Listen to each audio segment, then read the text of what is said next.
जय हिंद एवरीवन, स्वागत है आपका वीनेशन 111 के एक नए एपिसोड में, जहां आपके लिए लेकर आते हैं इंडियन डिफेंस की प्रमुख अपडेट्स को सबसे पहले। तो चैनल को सब्सक्राइब करना मत भूलिएगा।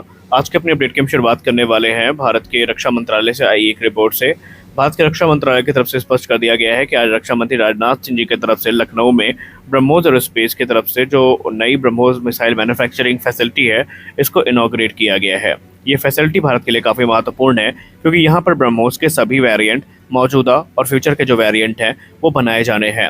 रिपोर्ट्स में ये इंगित किया गया है कि ब्रह्मोस नेक्स्ट जनरेशन मिसाइल के डेवलपमेंट के लिए ये फैसिलिटी काफ़ी महत्वपूर्ण है, क्योंकि यहाँ पर सैकड़ों मिसाइल्स हमें प्रतिवर्ष देखने को मिलने वाली हैं। सबसे बड़ी बात यह है कि हमने ब्रह्मोस एयर लॉन्च वेरिएंट की तबाही ऑलरेडी पाकिस्तान में देख रखी है, और इस समय सब जो ब्रह्मोस मिसाइल के कायल बनते जा रहे हैं।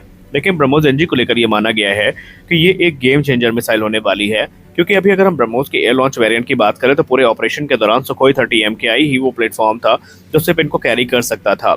लेकिन जब ये जो ब्रह्मोस एनजी मिसाइल है, जो कि 2026 में आएगी, इसको कैरी करने के लिए लाइट कॉम्बैट एयरक्राफ्ट तेजस, राफेल और दूसरे जो एयरक्राफ्ट हैं वो हमारे पास उपस्थित होंगे, और एक सुखोई 30 MKI अपने साथ तकरीबन 3 ब्रह्मोस एनजी को कैरी करने में सक्षम है। और इसने कैपेबिलिटी का प्रमाण तो दे ही दिया है, तो बस इंतजार है ब्रह्मोस एनजी का कि वो हमें कब देखने को मिलती है। और इस प्रकार की जो फैसिलिटीज़ हैं आने वाले भविष्य में हमें और देखने को मिलने वाली हैं, जिससे भारत की ताकत को काफ़ी ज़्यादा बढ़ोतरी में मदद मिलेगी। आज काफ़ी दिन बड़ा था, क्योंकि एक तरफ जहां पाकिस्तानी प्रोपेगेंडा फुल फ्लो में चल रहा है, लात खाने के बाद भी वो ऐसा प्रदर्शित कर रहे हैं जैसे कि उन्होंने जीत प्राप्त कर ली हो, तो उनके बहुत सारे प्रोपेगेंडा को बैश करने के लिए आज DGMO लेवल की एक जो प्रेस कॉन्फ्रेंस है वो आयोजित करी गई थी, जहां पर मिलिट्री के DGMO और दूसरे समकक्ष अधिकारी जो सेना के दूसरे अंगों से थे वहां पर उन्होंने हिस्सा लिया। शुरुआत करते हैं भारतीय थल सेना से। भारतीय थल सेना ने स्पष्ट कर दिया है कि इस पूरे ऑपरेशन के दौरान जो आर्टिलरी एक्सचेंज हुआ है उसमें तकरीबन पाकिस्तान के 40 से 50 जो जवान हैं वो मारे गए हैं। जी हाँ, तकरीबन 40 से 50 जवानों के जो मारे जाने की खबर है वो सामने आई है। DGMO लेफ्टिनेंट जनरल राजीव घाई सर ने कह दिया कि 7 से 10 मई के बीच में जो स्ट्राइक्स हुई हैं उसमें पाकिस्तान को बहुत बड़ा लॉस उठाना पड़ा है। उन्होंने ये भी क्लेम किया कि आने वाले भविष्य में अगर ऐसा कोई भी उनके तरफ से दुस्साहस किया जाता है तो उन्हें ऑलरेडी अब पता चल चुका है कि भारत क्या कर सकता है। उन्होंने कहा कि वो मामले को दबाने का जितना प्रयास कर लें, लेकिन वास्तविकता का परिचय उनको मिल चुका है, और अब आने वाले भविष्य में वो इसको लेकर सावधान रहे। आर्मी DGMO के बाद भारतीय वायुसेना की तरफ से भी कुछ महत्वपूर्ण टिप्पणी करी गई है। भारतीय वायुसेना के जो अधिकारी थे उन्होंने प्रेस कॉन्फ्रेंस को संबोधित करते हुए ये कहा कि भारतीय वायुसेना का जो भी मिशन ऑब्जेक्टिव था वो अचीव कर लिया गया है, और हमारे सारे जितने पायलट्स थे वो सब सुरक्षित घर आ चुके हैं। उन्होंने ये भी कहा कि इस पूरे क्लैश के दौरान जो पाकिस्तानी फाइटर्स हैं वो भी डाउन किए गए हैं और वो पाकिस्तानी साइड में हैं। उनके जब नंबर के बारे में पूछा गया तो उन्होंने कहा कि नंबर्स के बारे में भी वो टिप्पणी नहीं करेंगे, धीरे धीरे जो डेटा है आपके साथ साझा किया जाएगा। उनसे जब ये पूछा गया कि इस पूरे ऑपरेशन के दौरान पाकिस्तान में कितने लोग मारे गए, तो उनका सीधा कहना था हमारा काम था टारगेट को डिस्ट्रॉय करना, लाशों के बैग गिनना नहीं, और जो प्रमाण है वो धीरे धीरे आपके सामने आ ही रहे हैं। उन्होंने कहा अपने इस ऑपरेशन के दौरान हमने पाकिस्तान के बहुत सारे जो हाई वैल्यू टारगेट्स हैं उनको डिस्ट्रॉय किया है, और उन्होंने कुछ सैटेलाइट जो इमेजेस हैं वो भी सामने रखी हैं जो कि अलग अलग एयर बेसिस की हैं, जैसे कि सरगोधा एयरफील्ड के जो सैटेलाइट इमेजेस है वो उन्होंने सामने रखी है, जहाँ पर बिफोर और आफ्टर इम्पैक्ट जो हालात थे वो दिखाए गए हैं। इसके बाद जो अरिफ वाला एयर डिफेंस रेडार है वो वहाँ पर डिस्ट्रॉय किया गया है, ये उनके तरफ से दिखाया गया है। रेडार साइट्स बिफोर और आफ्टर कैसी दिखती हैं वो दिखाया गया है। और इसके अलावा दूसरे जो कह सकते हैं एयर डिफेंस रेडार हैं, जिसमें पसरूर भी शामिल है, वहाँ पर कैसे डिस्ट्रॉय किया गया है इसकी भी सैटेलाइट इमेजेस सामने रखी गई हैं। और आपको तो पता ही है कि पाकिस्तान के तकरीबन 11 से ज़्यादा जो एयर बेसेस हैं वहाँ पर भारत का अटैक हुआ था, और भारत ने पूरी तरीके से पाकिस्तान को डिसेबल कर दिया था। और पाकिस्तान के साथ अच्छी बात यह है कि प्रोपेगेंडा पर बिलीव करने वाला ये एक ऐसा देश है जिसके सामने अगर सत्य आप रख भी देंगे तो ये पूरी तरीके से डिनायल मोड पर रहेगा। और एक बड़ा डेवलपमेंट ये भी है कि भारत की तरफ से फॉर्मली एक्सेप्ट किया गया है कि भारत ने इस मिशन के दौरान जो ब्रह्मोस सुपरसोनिक क्रूज मिसाइल है उसको भी यूज़ किया है।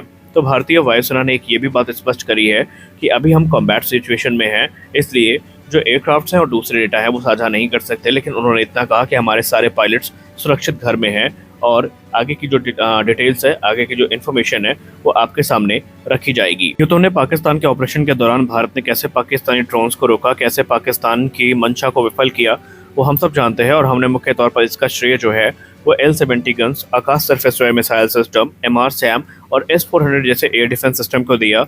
लेकिन इसमें एक ऐसा छुपा रुस्तम था जिसके बारे में चर्चाएं काफ़ी कम हुई हैं और उसने एक बहुत ही महत्वपूर्ण भूमिका निभाई है।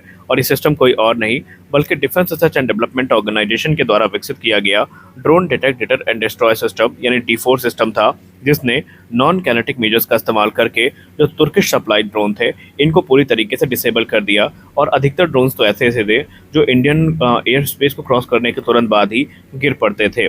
आइए जानते हैं यह D4 सिस्टम वर्क कैसे करता है और क्यों इस समय इसकी इतनी चर्चा हो रही है। देखिए, D4 सिस्टम को DRDO के अलग अलग लैब्स के द्वारा मिलकर बनाया गया है और ये सिस्टम बेसिकली डिटेक्शन, आइडेंटिफिकेशन और जो न्यूट्रलाइजेशन टेक्नोलॉजीज हैं इनको इंटीग्रेट करता है एक साथ। अब पहले हम बात करते हैं डिटेक्शन और आइडेंटिफिकेशन की।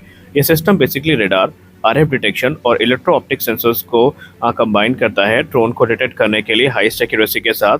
और ये सेंसर्स एक बार जैसे ही ड्रोन को डिटेक्ट कर लेते हैं तो आगे की जो कार्रवाई है वो शुरू होती है। इनको लेकर क्लेम किया जाता है कि इनका डिटेक्शन इतना स्ट्रॉन्ग है कि इनसे चाहे छोटे ड्रोन्स हो या फिर किसी प्रकार की एरियल थ्रेट हो वो अननोटिस नहीं जा सकती। उसके बाद एक नॉन कैनेटिक न्यूट्रलाइजेशन टेक्निक को यूज़ करते हैं, जहाँ पर जो D4 है ये सॉफ्ट किल टेक्निक को एम्प्लॉय करता है, जिसमें RS jamming, global navigation satellite jamming या फिर GPS स्पूफिंग हमें देखने को मिलती है, जो कि ड्रोन के नेविगेशन और कम्युनिकेशन सिस्टम को डिस्टर्ब कर देते हैं।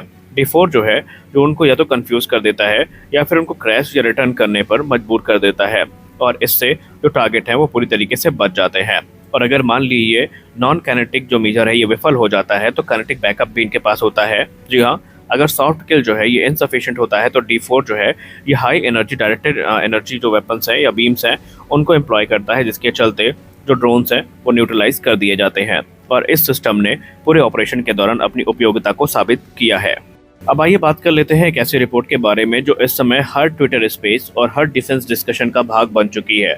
जिस प्रकार रशियन सिस्टम्स ने इस पूरे कॉन्फ्लिक्ट के दौरान परफॉर्म किया है, चाहे S-400 एयर डिफेंस सिस्टम हो या फिर Su-30 MKI हो जिसने multiple beyond visual range missile को डॉज किया है, उसके बाद से अब ये मांग उठने लगी है कि भारत को अपने जो फाइटर जेट प्रोक्योरमेंट प्रोग्राम है इनको गंभीरता से लेना चाहिए। और मैं पर्सनली कई डिफेंस एनालिस्ट को और एक्सपर्ट्स को फॉलो करता हूँ और उनसे जो मैंने बात सुनी है उसमें अधिकतर लोग यही कहते नजर आए हैं कि यही सही समय है Su-57 को एक्वायर करने का।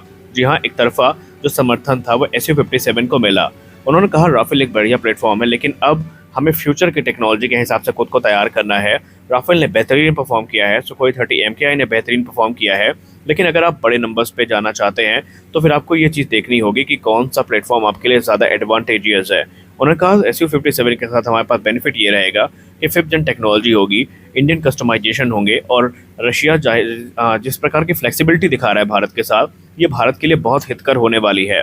और अधिकतर लोगों ने एक ही सुर में इस चीज़ के लिए जो Su-57 है उसका समर्थन किया है। लेकिन आपको बता दें कि इस कॉन्फ्लिक्ट के बाद से अब ये डिस्कशंस आपको तेज़ी के साथ आगे बढ़ते दिखाई पड़ेंगे, क्योंकि इंगित हो रहा है कि अब भारत जो है अपनी जो भी कमियां हैं उनको जल्द से जल्द पूरा करने का प्रयास करेगा, क्योंकि ये युद्ध भले ही हमने जीत लिया हो लेकिन हमारे लिए बहुत सारी चीज़ें हैं जो अभी करनी बाकी हैं। तो देखते हैं आगे चल के इस पर निर्णय क्या होता है।